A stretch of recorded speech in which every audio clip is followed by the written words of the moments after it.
मित्र आज कुठलं मोटिवेशन देत नाही, एक रियालिटी सांगतो तुला आजची. तुला पटते का नाही माहित.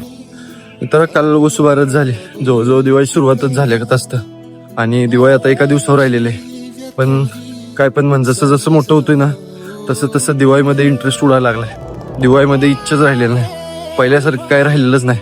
म्हणजे आम्ही जेव्हा शाळेत होतो 10 वर्षापाठीमागं, तेव्हा पहिली काय इंटरेस्ट असायचा, पहिली काय इच्छा असायची, बाबा शाळा सुट्ट्या लागल्यानंतर किल्ला करायचो, नवीन नवीन कपडे घ्यायला घरच्यांच्या मागं लागायचो.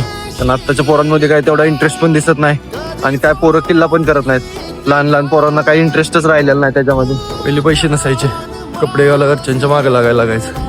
आज पैसे आहेत पण स्वतःला कपडे घेऊ वाटत नाही. आता एक दिवस राहिला दिवाळी तरी कोण फटाके उडवून झाले.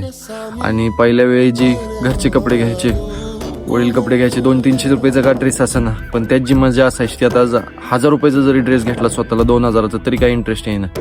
जी लहानपणी दिवाळीत जी मजा असायची ती आता राहिलेली नाही. जसं जसं मोठं होतोय तसं तसं इंटरेस्ट कमी होत राहिलाय. आज बऱ्याच पोरांना दिवाळीला वाटतं हे करावं ते करावं, पण कामाच्या ह्याच्यात वेळ निघून झालाय, सुट्टी भेटून झाली कंपनीने. बरीच पोरं आहेत त्यांना दिवाळीला यायला सुद्धा सुट्टी नाही आणि याची खरी परिस्थिती आहे. त्यामुळे मित्रांनो, ज्या त्या वेळी क्षण आपले जगून घ्या, कारण जे गेलेली वेळ आहे ती परत येत नाही. गेले ते दिवस फक्त राहतात त्या आठवणी.